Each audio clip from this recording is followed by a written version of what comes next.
మీరు ఇంజనీరింగ్ చేశారా? జాబ్స్ కోసం సెర్చ్ చేస్తున్నారా? 3600 మందికి పైగా స్టూడెంట్స్ కి జాబ్స్ వచ్చేలా చేసిన code Gyan 100 days software course లో జాయిన్ అవ్వండి. మీ కెరియర్ ని బిల్డ్ చేసుకోండి. Welcome to Suman TV. నేను మీ సుమన్ టీవీ నాగ్. ఇండియా పాక్ యుద్ధం. సో దీనికి సంబంధించినటువంటి వాటిలో కనుక మనం చూస్తే వాతావరణం ఆ విధంగా ఉందనంటే ఎస్, ఆ విధంగానే వేడెక్కుతున్నాయి. అయితే గతంలో దీనికి సంబంధించినటువంటి విషయం కనుక మనం చూస్తే అసలు ఏం జరిగింది, ఎలా మొదలైంది, ఇప్పటి వరకు ఒక్కొక్క తీరుగా కనుక మనం చూసుకుంటే వాళ్ళు ఎన్ని రకాలుగా మనల్ని దెబ్బతిద్దామని చూశారు. దాని తర్వాత మనం వాళ్ళని ఎన్నిసార్లు క్షమించాము, ఇప్పటికీ వాళ్ళని క్షమించకుండా ఎందుకు వదులుతున్నాము, అండ్ వాటర్ లేకుండా కూడా చేసేటువంటి పరిస్థితిని వాళ్ళు ఎందుకు తెచ్చుకున్నారు, దీనికి సంబంధించినటువంటి పూర్తి వివరాలు, ఇండియా పాక్ మధ్య అసలు ఏం జరిగింది అనేది ఈరోజు మనతో పాటు హైకోర్టు అడ్వకేట్ అలగిరి రవీంద్రనాథ్ గారు ఉన్నారు. అది వారి మాట్లాడి తెలుసుకుందాం. Hello sir. హాయ్ అండి నాగరాజ్ గారు. ఇవాళ చూస్తే అండి ప్రతి ఒక్కరిది రక్తం మరిగిపోతుంది వాళ్ళ మీద. అండ్ ఇక్కడ ఉండేటువంటి కొంతమంది ముస్లిం సోదరులు కూడా వీడియో ముఖంగా అందరూ చెప్తున్నారు, అసలు మమ్మల్ని వదిలి చూడండి, మేము ఏం చేస్తాం అనేది తర్వాత చూసుకుందాం అన్నంత ఇదిగా ఉన్నారనమాట. అంటే వాళ్ళ మనోభావాలు కానివ్వండి, లేదంటే మాట్లాడే ప్రతి ఒక్కరిది ఆ ఇన్సిడెంట్ చూసిన తర్వాత ఎవరిని కూడా ఆపలేని పరిస్థితిలో ఉంది. దేశం మొత్తం ఉత్కంఠతో చూస్తుంది యుద్ధం ఎప్పుడు మొదలవుతుందా అన్న దానికి. ఇప్పటికే వాటర్ ఆపేసి ఉన్నాము, అయినా సరే అవతల వైపు నుంచి అతను మాట్లాడినటువంటి మాట, ఆ పాకిస్తాన్ నుంచి వచ్చినటువంటి మాట కనుక మనం చూస్తే ఊపిరి ఆపేస్తాము. అది కూడా నరేంద్ర మోదీ గారిని ఉద్దేశించి మాట్లాడటం జరిగింది. అసలు ఎలా మొదలైంది, దీనికి అంతే అంటే ఎండ్ ఎప్పుడుండే అవకాశం ఉంటుంది? ఆల్రెడీ ఎండ్ కార్డు పడింది నాగరాజ్ గారు. మనకి 2019లోనే ఎండ్ కార్డు పడింది. ఆర్టికల్ 370 ఎప్పుడైతే రద్దు చేయడం జరిగిందో ఆగస్ట్ 5 తారీఖు అనుకుంటాను ఎగ్జాక్ట్లీ. ఆగస్ట్ 5, 2019 370 ఆర్టికల్ ఎప్పుడైతే రద్దు చేశారో కశ్మీర్ ఇష్యూ మీద ఆల్రెడీ ఆ ఎండ్ కార్డు పడింది. ఆల్రెడీ 2019 నుంచి ఈరోజు 2025 వరకు కూడా రకరకాల ఏర్పాట్లు జరిగాయి. రీసెంట్గా 24లో ఎలక్షన్స్ కూడా జరిగాయి జమ్మూ కాశ్మీర్లో. కానీ ఉగ్రదాడులు ఏవైతే ఉన్నాయో, పాకిస్తాన్ రెచ్చగొట్టే విధానం ఏదైతే ఉందో అది ఇప్పుడు కాదు, 80 సంవత్సరాల నుంచి కూడా జరుగుతున్నటువంటి విషయం అది. సో చరిత్ర మూలాల్లో కొద్దిగా మనం వెళ్తే కానీ ఈ విషయం ఇప్పుడు ఈనాటి యూత్కి కంప్లీట్గా తెలియాలి. యాక్చువల్ నేను చెప్పేది ఏంటంటే, ఇప్పుడు కూర్చో మాట్లాడుకుని ఈ సమస్య ఎప్పుడు మొదలైంది, ఎలా మొదలైంది, నేను సహేతుకంగా కంప్లీట్గా వివరణాత్మకంగా మీకు చెప్పే ప్రయత్నం చేస్తాను నాగరాజ్ గారు. యాక్చువల్గా ఏం జరిగిందంటే 1947 ఆగస్టు 15 మనకి స్వాతంత్రం వచ్చింది. ఇది అందరికీ తెలిసిన విషయమే. అప్పుడు లాస్ట్ చివరి గవర్నర్ జనరల్ ఎవరు? లార్డ్ మౌంట్ బాటన్, తెలిసిన విషయమే. ఇక్కడ ఏం జరిగిందంటే అప్పటికి ఆనాటి భారతదేశంలో, అంటే ఇప్పుడు పాకిస్తాన్ ఇంకా ఏర్పాటు కాలేదు, ఆ సందర్భంలో హిందువులు ముస్లిమ్స్ ఉన్నారు. ఆ హిందువులు ముస్లిమ్స్కి మనకి జవహర్లాల్ నెహ్రూ, సర్దార్ వల్లభాయ్ పటేల్, మహాత్మా గాంధీ ఎలా అయితే మనం చెప్పుకుంటామో, ముస్లిమ్స్కి ప్రతినిధిగా కూడా మరొకరున్నారు. వాడి పేరు మహమ్మద్ అలీ జిన్నా.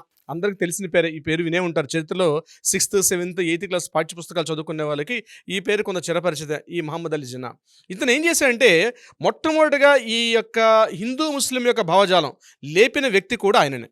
ఆయన ఏమన్నాడంటే, మేము కలిసి ఉండలేం భారతదేశంతో, మా ముస్లిమ్స్కి ప్రత్యేకమైనటువంటి ఒక దేశాన్ని మాకు ఇచ్చేయమని చెప్పి ఆయన అప్పట్లో ఉన్నటువంటి లార్డ్ మౌంట్ బాటన్ దగ్గర, అదేవిధంగా ఆ ఎలిజబెత్ ఎవరైతే లండన్తో పరిపాలన ఉండేది, సో వాళ్ళకి కూడా లెటర్ పెట్టడం జరిగింది. దాని మీద ఆ ముస్లిం మత పెద్దలందరినీ కూడా, ముస్లిం వాళ్ళందరినీ కూడా ఏకం చేసి, మేము మీతో కలిసి ఉండము, హిందూ ముస్లిం యొక్క విడిపోతాం, ఇది కూడా మతం ప్రాతిపాదికగా విడిపోదాం, సో ఎక్కువగా ఎక్కడున్నారు, పాకిస్తాన్ ఉన్న ప్రాంతం కాబట్టి మాకు పాకిస్తాన్ ఇచ్చేసేయండి, దీన్ని పాకిస్తాన్ అనే పేరు పెట్టుకుంటామని చెప్పి మహమ్మద్ అలీ జిన్నా మొట్టమొదటిగా దీన్ని సుమారుగా 1935, 1940 ఆ ప్రాంతంలో దీన్ని ఎక్కువగా తీసుకెళ్ళడం జరిగింది.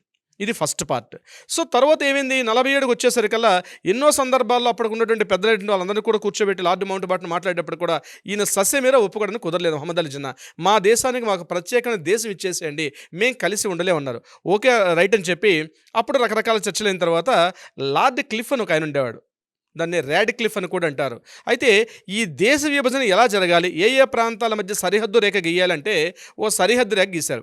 ఆ సరిహద్దు రేఖ అంటే లార్డ్ క్లిఫ్ అని చెప్పి ఒక బ్రిటిషర్ ఉండేవాడు. ఆయన ఏం చేశాడంటే భారతదేశం యొక్క భూభాగం, పాకిస్తాన్ యొక్క భూభాగానికి ఒక లైన్ గీసుకుంటూ వెళ్ళాడు. ఏ ఏ గ్రామాలు, ఏ ఏ ఊర్లు, ఏ ఏ ప్రాంతాలు పాకిస్తాన్లో ఉండాలి, ఏవేవి ఇండియాలో ఉండాలని చెప్పి ఆయన ఒక లైన్ గీసుకుంటూ వెళ్ళాడు. అంటే వివరించాలి, ఇండియన్స్ పాకిస్తానీస్ హిందూస్ కొట్టుకుంటున్నారు కాబట్టి, సో మీరు కాదు, మీరే మమ్మల్ని విడదీయండి అని చెప్పి వాళ్ళ చేతిలో పెట్టాం మనం బ్రిటిష్ వాళ్ళ చేతిలో. వాళ్ళు ఏం చేశారు, ఈ లైన్ గీశారు. దాన్ని రాడిక్లిఫ్ రేఖ అంటారు. ఇప్పటికి కూడా చాలా మందికి తెలుసు. రాడిక్లిఫ్ రేఖ అంటే అటు పాకిస్తాన్కి ఇండియాకి మధ్య ఉన్నటువంటి రేఖని రాడిక్లిఫ్ అంటారు. మెక్మిలన్ రేఖ ఉంటుంది, భారతదేశానికి చైనాకు ఉన్నటువంటి రేఖని మెక్మిలన్ రేఖ అంటారు. ఈ రాడిక్లిఫ్ రేఖ విభజించడం జరిగింది.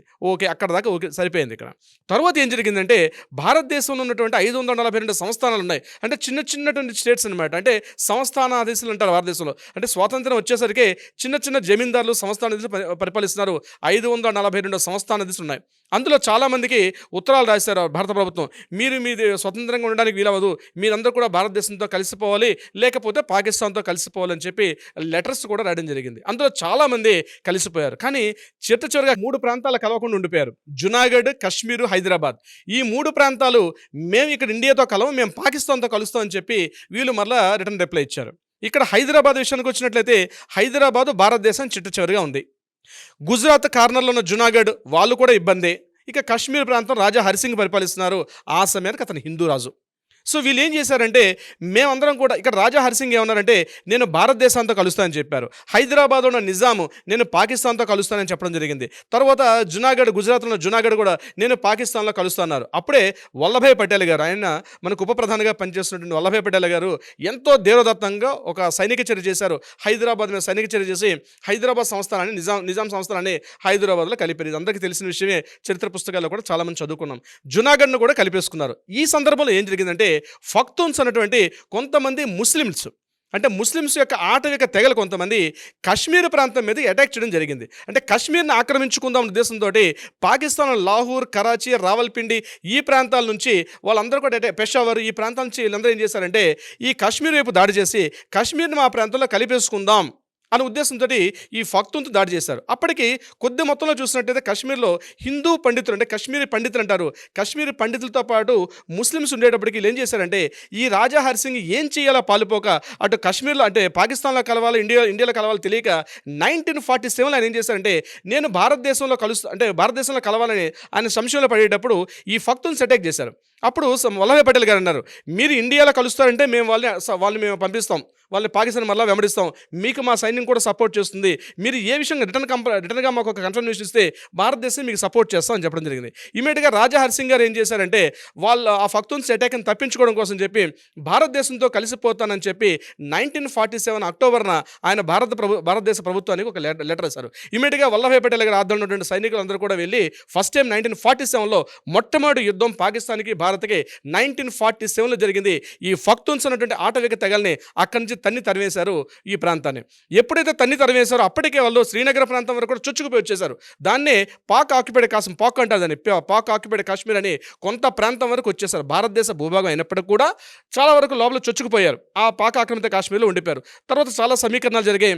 1947-48 కూడా 2 years పాటు యుద్ధం జరిగింది. రాజా హరిసింగ్ గారు 49లో భారతదేశంతో నేను కంప్లీట్గా ఉంటాను, నేను పాకిస్తాన్తో కలిసి ఉండని చెప్పి ఆయన మరొకసారి 49లో కూడా లెటర్ రాసి మొత్తం కాశ్మీర్ని తీసుకొచ్చి భారతదేశంతో కలిపేశారు. ఇక్కడ ఏం జరిగింది, ఈ పాకిస్తాన్లో ఉన్నటువంటి చాలామంది ముస్లిమ్స్ కాశ్మీర్ కూడా మాదే, మేము కాశ్మీర్ని ఆక్రమించుకుంటాం అని చెప్పి అటాక్ చేయడం కంటిన్యూగా ఇబ్బందులు గురి చేస్తూ ఉన్నారు 47-48కు. ఈలోగా మళ్ళీ 1950 రాజ్యాంగం రాసుకున్నాం. రాజ్యాంగం చేసుకున్నప్పటికీ ఇక్కడ రాజా హరిసింగ్ గారు ఒక కొత్త నియమం పెట్టారు. ఏమని పెట్టారంటే మేము మీ భారతదేశంతో కలుస్తాం, కానీ మా యొక్క ప్రాంతంలో ఉన్నటువంటి కశ్మీర్ ప్రాంతంలో ఉన్నటువంటి ప్రజలకి మీ భారతదేశ ప్రభుత్వం అందరికి కూడా ఉన్న హక్కులు మాకు వర్తించకూడదు, అదేవిధంగా మాకు ప్రత్యేక స్వతంత్ర ప్రతిపత్తి కావాలని చెప్పి కొన్ని కండిషన్స్ ఇవ్వడం జరిగింది రాజా హరిసింగ్ గారు.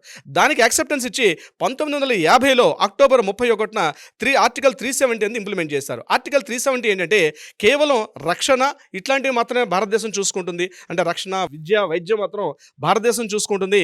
వాళ్ళకి ప్రత్యేక హక్కులు ఉంటాయి, ఉద్యోగాలు కానీ, ఉపాధి కానీ, ఆ దేశంలో ఉన్నటువంటి ఇవన్నీ కూడా ఆ పర్టికులర్గా అక్కడ ఉండే కశ్మీర్ వాళ్ళు చూసుకోవాల ఉద్దేశంతో 1950లో ఆర్టికల్ 370 చేశారు. తర్వాత రాజా హరిసింగ్ గారు చనిపోవడం, మళ్ళీ అప్పటి నుంచి కూడా ఈ పాకిస్తాన్ ఏం చేశారంటే వాళ్ళ దేశంలో ఎప్పుడు అంతర్యుద్ధం అవుతున్నప్పుడు కూడా మెల్లగా పాకిస్తాన్ వైపు వచ్చి పాకిస్తాన్ కలుపుకుందాం అనే ప్రయత్నం చేయడం జరిగింది.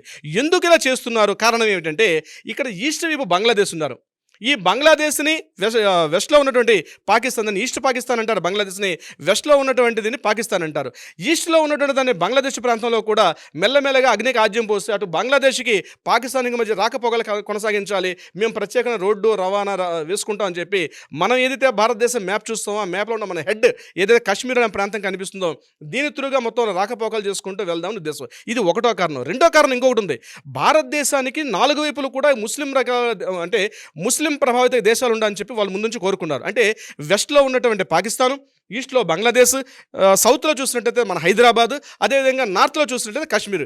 ఈ నాలుగు వైపులు కూడా ముస్లిమ్సే ఉండాలి, ముస్లిం ప్రభావిత ప్రాంతాల మీద నాలుగు వైపులా ఉండాలి. ఇట్లా ఉన్నట్లయితే భవిష్యత్తులో ఎప్పుడైనా భారతదేశాన్ని మేము పూర్తిగా ఆక్యుపై చేసుకోవచ్చు అన్న ఉద్దేశంతో వాళ్ళు నాలుగు వైపులా కూడా ఉండడానికి అనేక రకాలుగా ప్రయత్నం చేశారు. తర్వాత 1965లో ఏం చేశారంటే బంగ్లాదేశ్ని కూడా ఆక్యుపై చేసుకున్న ఉద్దేశంతో పాకిస్తాన్ ప్రాంతంలో వెస్ట్ పాకిస్తాన్ వాళ్ళందరూ కూడా అటాక్ చేయడం జరిగింది. మొట్టమొదటిగా 1965లో మొదటి పాకిస్తాన్కి భారతదేశానికి యుద్ధం జరిగింది. ఆ యుద్ధాన్ని కూడా పూర్తిగా తిప్పి కొట్టడం జరిగింది. మళ్ళీ వెనక్కి తరిమి కొట్టారు మన భారత వీర కిషోరాలు, మన వీర సైనికులు కూడా. 65లో అయిపోయిన తర్వాత అప్పటికి ఆల్రెడీ 65 అయిపోయింది. 66లో జవహర్లాల్ నెహ్రూ గారు మరణించడం. తర్వాత ఎప్పుడైతే జవహర్లాల్ నెహ్రూ గారు మరణించారో మరలా మన భారతదేశం చొచ్చుకు రావాలి, మరలా కాశ్మీర్ ప్రాంతాన్ని ఆక్రమించుకోవాలని మరలా తిరుగుబాటు ధోరణంగా ముందుకు వచ్చారు పాకిస్తాన్. అప్పుడు ఇందిరాగాంధీ గారు ప్రధానమంత్రిగా ఉన్నారు 1971. ఆ ప్రాంతంలో కూడా కొంతమంది మూకలు భారతదేశం మీదకి రావడం జరిగింది. 71లో ఇందిరాగాంధీ గారు ప్రధానమంత్రిగా పనిచేసినప్పుడు కూడా మళ్ళా తన్ని తరవేశాం పాకిస్తాన్ ప్రాంతానికి, కాశ్మీర్ ప్రాంతం మాత్రం ఎట్టి పరిస్థితుల్లో మీకు కాదని చెప్పి. దీనికి కారణం ఏంటంటే 1949లో ఐక్యరాజ్య సమితి దగ్గర ఏం చేశామంటే ఈ వివాదన రాజుమనుగుతున్నప్పుడు 49లోని జవహర్లాల్ నెహ్రూ గారు ఏం చేశారంటే, ఇది చాలామంది చరిత్రకారులు దీన్ని చాలా సంశయం తప్పడతారు, అది నిజాలు అన్నవి చరిత్ర లోతుల్లోకి వెళ్తే విషయాలు తెలుస్తాయి. ఈ ఇష్యూని భారతదేశం పూర్తిగా వల్లభాయ్ పటేల్ గారికి ఇచ్చి ఉన్నట్లయితే ఈ యొక్క సమస్య ఆనాడే సమస్య పోయింది 1949లో. కానీ జవహర్లాల్ నెహ్రూ గారు ఏం చేశారంటే 49లో ఈ ఇష్యూని తీసుకెళ్లి ఐక్యరాజ్య సమితిలో పెట్టడం జరిగింది. అంటే ఈ ఇష్యూ జరుగుతుంది, రెండు దేశాల మధ్య గొడవలు అవుతున్నాయి కాబట్టి మీ ఇంటర్ఫేర్ అయితేనే మేము దాన్ని సర్దుకుంటాం అని చెప్పి దీన్ని అంతర్జాతీయ సమస్యగా దాన్ని మార్చి దాన్ని ఆయన ఐక్యరాజ్య సమితిలో పెట్టడం జరిగింది. అంటే ఏమైంది, ఎప్పుడైతే ఐక్యరాజ్య సమితిలో ఈ ఇష్యూని మనం పెట్టడం జరిగిందో ఇది అంటే రెండు దేశాల మధ్య సమస్య అంతర్జాతీయ సమస్యగా మారిపోయింది. ఇప్పుడు ఏమవుతుంది, అంతర్జాతీయంగా ఉన్నటువంటి విభిన్న దేశాలు, అక్కడ వీసా దేశాలు ఏవైతే అక్కడ ఉంటాయో వీటో పవర్ దేనికి ఉంటుందో వాళ్ళు చెప్పినట్టుగా ఇక్కడ మనం నడుచుకునే పరిస్థితి వచ్చింది.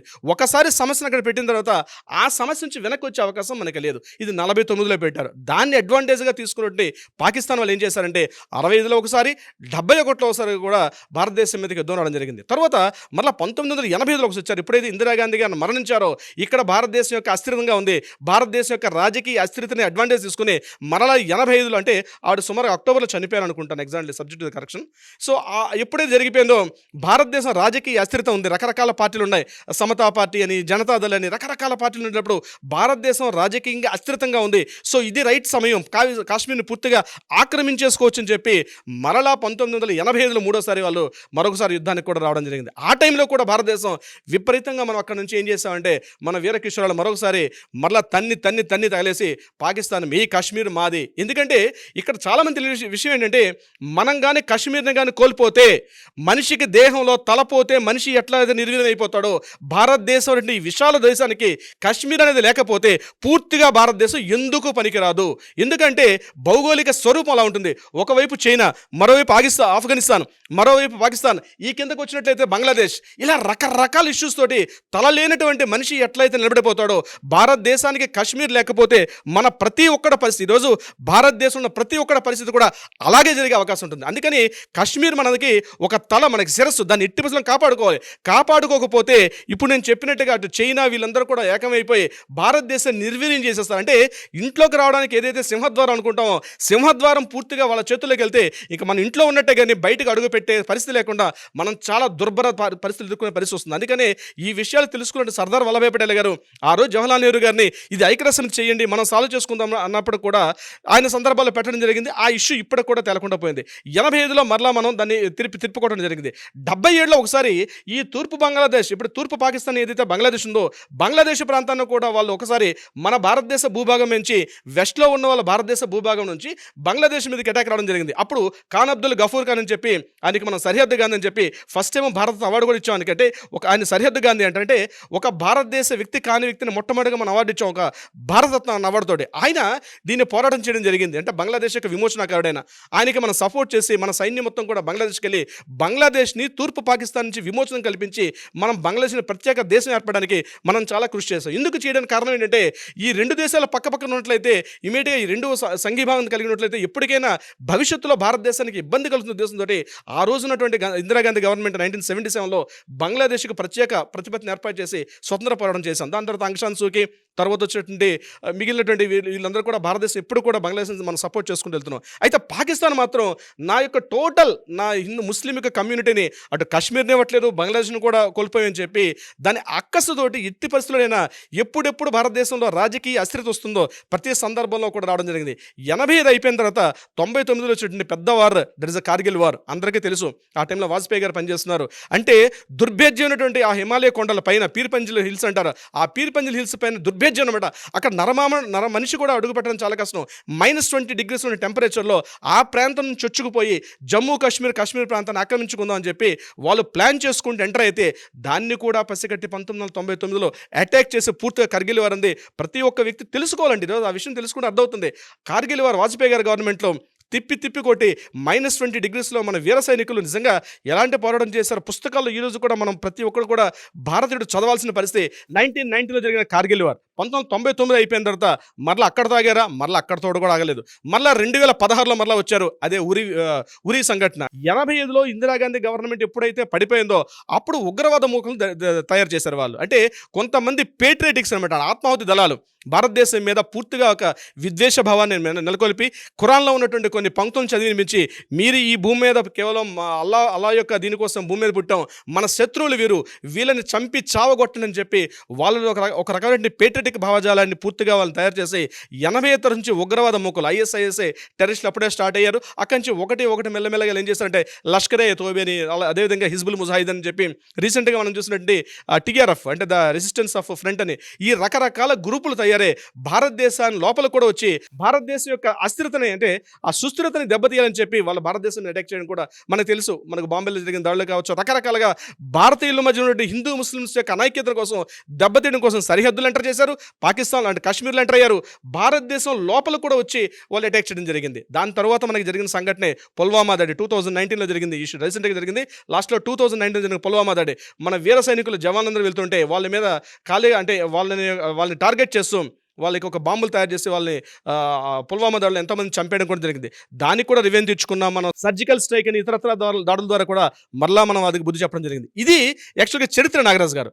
1947 నుంచి ఈరోజు 2024కి జరిగిన సంఘటన నేను క్లుప్తంగా 10 నిమిషాల్లో చెప్పే ప్రయత్నం చేశాను. అయితే ఎప్పుడైతే పుల్వామా దాడి జరిగిందో చాలా వరకు ఎప్పుడైతే మన ఆర్టికల్ 3 ఈ మీన్వేల్ ఏం జరిగింది, ఆర్టికల్ 370 అవుతున్న సందర్భంలోనే 1960లో 35A అని ఒక ఆర్టికల్ కూడా ఇవ్వడం జరిగింది. అంటే జమ్మూ కాశ్మీర్కి స్వయం ప్రతిపత్తి ఆర్టికల్ 370తో పాటు 35A అని కూడా ఒక ఆర్టికల్ ఇవ్వడం జరిగింది. అంటే ఏంటి, ఆ జమ్మూ కాశ్మీర్లో ఉన్నటువంటి వ్యక్తులు వాళ్ళ భూములు వేరే వాళ్ళు కొనకూడదు, ఆ వ్యక్తులకి పూర్తి స్వయం ప్రతిపత్తి కల్పిస్తూ ల్యాండ్లు కానీ ఇతరత్ర టూరిజం స్పాట్స్ కానీ ఇవన్నీ కూడా కాస్త రిస్ట్రిక్షన్ చేయడం జరిగింది ఆర్టికల్ 35A ప్రకారం. కానీ 2019లో నరేంద్ర మోడీ గారు ఏం చేశారంటే జమ్మూ కాశ్మీర్ గడిచిన 70 సంవత్సరాల నుంచి 80 సంవత్సరాల నుంచి భారతదేశంలో భూభాగం అయినప్పుడు మిగిలిన రాష్ట్రాలకు వెళ్తున్నటువంటి యాక్సెసిబిలిటీ జమ్మూ కాశ్మీర్కి ఎందుకు వెళ్ళకూడదు, ఇది కేవలం కొంతమంది రాజకీయ నాయకులు ఆనాడు దురుద్దేశంతో చేసినటువంటి ఒక చర్య వల్ల ఈనాడు కూడా ఒక రాచపుండులాగా మన దేశాన్ని పీడిస్తున్న సమస్య. కాబట్టి దీనికి ఒకటే మార్గం ఏంటంటే భారతదేశంతో కలిపేయాలి అని చెప్పి ఆర్టికల్ 370 తొలగించేసి ఈరోజు ఆ రాష్ట్రాన్ని కూడా మనం కర్ణాటక, ఒక మహారాష్ట్ర, ఒక మధ్యప్రదేశ్కి మనం ఎట్లా వెళ్ళి ఈజీ ట్రాన్స్పోర్ట్ ఎలా చేసుకుంటామో అదేవిధంగా ల్యాండ్ ఎట్లా కొనుక్కోవచ్చు, వ్యవసాయం చేసుకోవచ్చు, రియల్ ఎస్టేట్ చేసుకోవచ్చు. భారతదేశంలో మిగిలిన రాష్ట్రాలతో పాటు ఎటువంటి సదుపాయాలు ఉన్నాయో ఆ సదుపాయాలన్నీ కూడా జమ్మూ కాశ్మీర్లో కల్పించి జమ్మూ కాశ్మీర్ని మిగిలిన రాష్ట్రాలతో అనుసంధానం చేసే ప్రయత్నం నరేంద్ర మోడీ గారు చేశారు 2019 ఆగస్టు 5న. ఎప్పుడైతే 370 రద్దు అయిపోయిందో ఈ పూర్తిగా అప్పటి నుంచి కూడా జమ్మూ కాశ్మీర్కి రాకపోకలు మిగిలిన రాష్ట్రాల నుంచి కూడా మెల్లమెల్లగా స్టార్ట్ అయ్యి ఎక్కడైతే ఉగ్రవాద దాడులు ఎక్కడైతే దుస్తులు జరుగుతున్నారో వెతికి పెట్టి ఆ కొండల్లో ఆ కోనల్లో మంచు కొండల్లో కూడా వెతికి పెట్టి ముష్కర మూకల్ని పూర్తిగా నరేంద్ర మోడీ గారు ఆధ్వర్యంలో ఉన్నటువంటి ఆ చర్యలు తీసుకుంటుంటే భద్రతా దళాలు నిజంగా వారందరికీ మనం రోజు పొద్దున పెట్టి వాళ్ళ ఫోటోలు పెట్టి మనం పూజ చేసుకోవాల్సింటే అద్భుతమైనటువంటి వ్యక్తులు వాళ్ళందరూ కూడా ఇల్లు మర్చిపోయారు. రాత్రి అనక పగలనక కొండల్లో కోనల్లో మన భారతదేశం బాగుండాలి, నా భవిష్యత్తు బాగుండాలి, భారతీయుల యొక్క భవిష్యత్తు బాగుండాలని చెప్పి వాళ్ళు వీరోచిత త్యాగాలు చేశారు. అయితే అనుకోకుండా నిన్న ఏప్రిల్ 22 పెహల్గాం దాడి తర్వాత మరలా ఈరోజు పాకిస్తాన్ కాలు దువ్వి భారతదేశంలో అస్థిరత కలిగించాలని చెప్పి హిందూ ముస్లిమ్స్ మధ్య అనైక్యత కోసం వాళ్ళు ఏర్పాటు చేసినటువంటి ఏదైతే ఈ దుశ్చర్య జరిగిందో దీన్ని యావత్ ప్రపంచం కూడా ఖండిస్తుంది. మరొకసారి ఈ విషయం మీద భారతదేశం ముందుకు అడుగు వేసి పాకిస్తాన్ మీద ఎటువంటి రివెంజ్ తెచ్చుకుంటుంది? ఆల్రెడీ యుద్ధ మేఘాలు కమ్ముకున్నాయి. ఇది ఎక్కడ దారితీస్తుంది? మిగిలిన ఇంతకుముందు జరిగిన యుద్ధాలు జరుగుతుందా, లేకపోతే ప్రత్యేక పరిస్థితులు ఏముంటుందా? పాకిస్తాన్ అన్నటువంటి ఒక దేశం అన్నది ఈ ప్రపంచం పటంలో కనుమరుగైపోతుందని చాలా దేశాలు ఆలోచిస్తున్నాయి. బస్ అందులో నేను కూడా ఉన్నాను. ఎందుకంటే ఈ రాచపుండికి ఇంకా పూర్తిగా దానికి శాశ్వత పరిష్కారం ఆపరేషన్ చేసి తొలగిస్తే తప్ప మన భవిష్యత్తు తరాలు, మన భవిష్యత్తు తరాలు ఉన్నటువంటి మన వ్యక్తులందరం కూడా హ్యాపీగా ఉండాలంటే పాకిస్తాన్ దేశాన్ని ఆ యొక్క చరిత్ర పుటల నుంచి తొలగిస్తే తప్ప ఈ ఇంకొక పరిష్కారం లేదు. నాగరాజ్ గారు, hats off to your knowledge అండి. ఎందుకు అనంటే ఇప్పుడున్న జనరేషన్ వాళ్ళ ప్రతి ఒక్కరికి తెలియాల్సినటువంటి విషయాలు చాలా ఉన్నాయి. ఎందుకు జరుగుతుంది ఏంటి అనేటువంటి దాని మీద ఇప్పుడున్న జనరేషన్ వాళ్ళకైతే కొన్ని విషయాలు తెలియదు. చదువుకుంటారేమో కానీ బట్ అవగాహనలోకి వచ్చేటప్పటికి ఓహో ఇంత చరిత్ర ఉందా అనేటువంటి విషయం అయితే తెలియదు. మీరు కూలంకషంగా ఒక్కొక్క మాటని ఎంత బాగా చెప్పారు అని అంటే జరిగింది ఇది అని కామన్ సెన్స్ కూడా ఉన్నటువంటి వాళ్ళకి అర్థమయ్యేలాగా చెప్పడం జరిగింది మీరు. ఎనీవేస్ థ్యాంక్ యూ అండి, థ్యాంక్ యూ సో మచ్. ఒక్కసారి చరిత్ర మొత్తాన్ని తిరగదీసి మన భారత వీరుల గురించి మాట్లాడేటప్పుడు ఒళ్ళు నిక్కబొడిచేలా మాట్లాడారు మీరు. నిజంగా అలా రోమలు అలా నిలబడ్డేలాగా మాట్లాడారు అనమాట. మన పుల్వామా దాడి వరకు కనుక చూసుకుంటే ఏం జరిగింది అనేటువంటి దానికి. Anyways thank you so much Alagar Ravindranath గారు. Thank you so much Nagaraj గారు. సుమన్ టీవీలో మీ పర్సనల్ అండ్ బిజినెస్ ప్రమోషన్స్ కోసం కింది నెంబర్కి కాంటాక్ట్ చేయండి.